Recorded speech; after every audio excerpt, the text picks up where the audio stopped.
Bonjour, 10 signes qui montrent que la magie est en toi.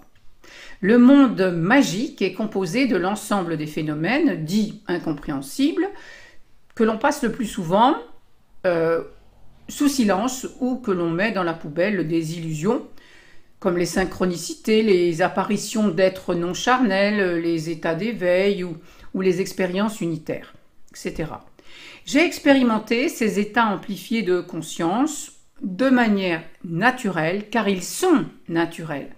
Mais leur accès est de plus en plus restreint par les modes de vie que l'on dit civilisés, entre guillemets, et qui sont surtout artificiels et de plus en plus robotisés et aliénés. Ce sont ces états amplifiés qui m'ont amené à me rapprocher des contes, ces histoires traditionnelles, donc venues de la nuit des temps et qui racontent de manière symbolique les pouvoirs magiques de l'être humain et lui en redonnent l'accès surtout. Car c'est son droit et son héritage inaliénable à l'être humain. Ces pouvoirs magiques ne sont pas perdus, ils sont à l'état latent et ce qu'il faut faire, c'est les identifier, les accepter, les nommer, les valoriser et puis bien sûr les utiliser.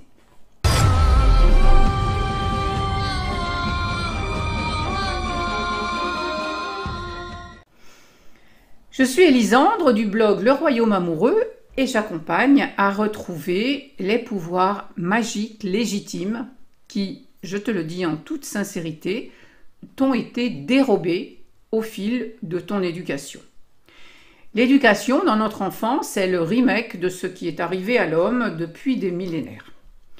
Depuis Descartes, nous avons développé une science du jour capable de changer les conditions objectives de notre vie. Mais il nous manque une science de la nuit pour comprendre comment agissent les forces qui animent la réalité invisible sous-jacente. Parce que nous avons besoin de clarté et d'obscurité, les deux, pour réaliser notre vie. As-tu déjà dessiné? Si oui, tu auras remarqué que ce sont les ombres qui font apparaître les formes et qui mettent la lumière en valeur. Voilà. Et si tu crois qu'il y a de la magie, alors tu tarderas pas à la voir. Et si tu crois le contraire, eh bien tu resteras dans l'opacité, cette épaisseur qui sépare l'ombre de la lumière et puis qui te garde dans la confusion, bien sûr. Cette magie invisible, tu en vois probablement des parcelles, mais tu ne sais pas forcément l'harmoniser avec ta vie extérieure. Voici donc 10 signes qui montrent que la magie est en toi, mais tu ne le sais pas forcément car la magie est devenue un tabou depuis fort longtemps. Premier signe, le happy end. Commençons par la fin, car la fin c'est l'objectif.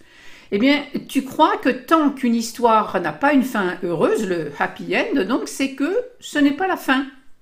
Et comme tu as raison, beaucoup de gens ont vécu des échecs parce qu'ils se sont arrêtés juste avant que ça réussisse, en fait. Ce n'était pas la fin, mais ils avaient les yeux rivés sur l'échec possible. Et donc, ils n'ont pas laissé le choix à la vie. Beaucoup de personnes se sont arrêtées à 1 centimètre du filon d'or. Si les contes merveilleux finissent toujours bien, eh bien c'est pour nous montrer que la réussite dépend de notre victoire sur la peur, mais aussi de l'infini des possibles que nous devons mettre dans nos souhaits. Deuxième signe, la vraie vie peut commencer à tout âge. Eh bien, tu es convaincu à ce moment-là qu'une vie différente, la vie à laquelle tu aspires, bien sûr, elle peut commencer à tout âge. En effet, l'âge n'est souvent qu'une excuse de plus pour s'empêcher de répondre à l'appel du désir le plus profond en soi, l'appel de la vraie nature. Mais ton âme, elle est éternelle et elle se moque de l'âge de ton corps. Et de plus tu es proche de ton âme et plus tu gardes ta jeunesse corporelle car tu es animé par le souffle de l'esprit éternel. Troisième signe, tu comprends l'épigénétique, même si tu ne connais pas le mot.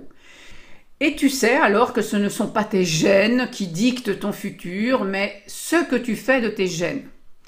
La nouvelle science des gènes se nomme donc l'épigénétique. Ton potentiel est potentiel, comme son nom l'indique, et il n'est pas déterminé. Donc ce sont des prédispositions, le potentiel, qui sont à mettre au service de ta vision inspirée, celle que ton âme te souffle, évidemment. C'est comme dans un jeu de cartes, si tu veux, celles qui te sont distribuées semblent plus ou moins favorables dans l'absolu, mais c'est ce que tu vas en faire en relation avec les autres joueurs qui fera que tu gagneras plus ou moins de points. Quatrième signe, eh bien, tu ne cherches pas sans cesse des excuses. Hein. Tu es parfaitement conscient ou consciente que, comme dit le proverbe arabe, eh bien, c'est celui qui veut faire quelque chose trouve un moyen, celui qui ne veut rien faire trouve une excuse. Alors, il faut bien dire que cette phrase est troublante. Hein. Certaines personnes se trouvent toujours de bonnes raisons, excuses donc, pour expliquer leur défaillance.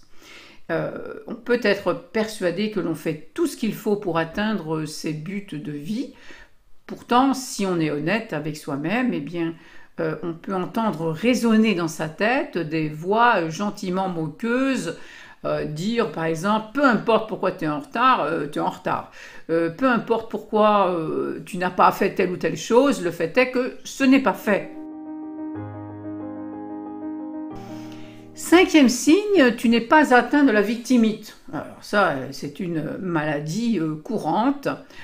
Quand une situation te limite, eh bien, tu ne te sens pas victime, mais tu te sens protagoniste, héros ou héroïne. Être héros, c'est accepter de vivre comme sacré tout ce qu'il y a à vivre pour réaliser un souhait. C'est être en complète adhésion aux vœux de ton cœur, corps et âme.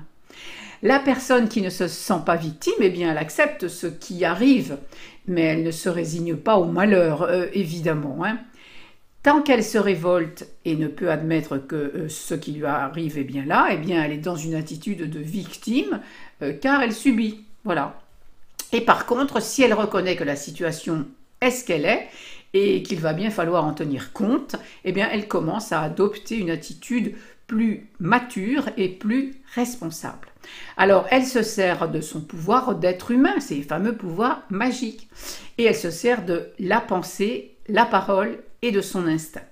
La responsabilité, c'est faire face à ce qui se présente, hein, plutôt que le nier ou le dénier. Alors, dis-moi, s'il te plaît, dans les commentaires, dans lesquels de ces signes tu t'es reconnu. Pour découvrir les 5 autres signes répertoriés qui montrent que l'accès à la magie de la vie n'est pas si éloigné de toi, eh bien visualise cette vidéo, clique ici. Et si tu as aimé cette première vidéo, eh bien merci de la liker et la partager. Donc rendez-vous dans la vidéo suivante.